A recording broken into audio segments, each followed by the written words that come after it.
Dear Cheri, I bought a big tub of chocolate chip cookie dough from Costco and I wonder if I could mix my infused cannabis oil into that.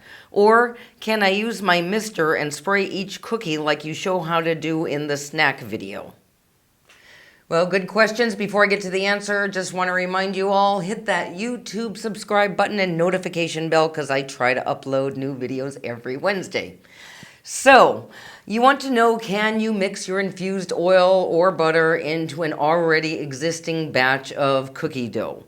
Well, this would be problematic for a couple of reasons. First of all, adding more oil to an existing commercially made dough recipe is going to alter the texture of your finished cookies. So that's one problem. The other problem is the dough is so thick that it's really going to be almost impossible to get additional oil evenly incorporated into that. So what you may end up with is one cookie that has a huge dose and others that have next to nothing at all. So this really isn't a great idea.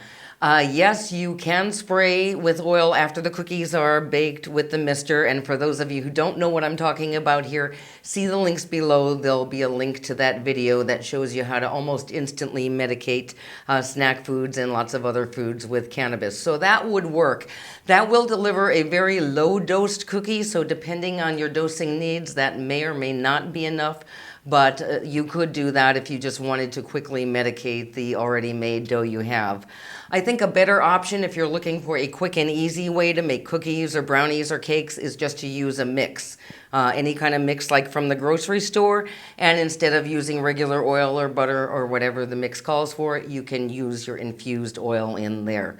How much oil or butter you use will again depend on your dosing needs. So see the links below for a link to my free dosing class and also my dosing calculators that do all the math for you.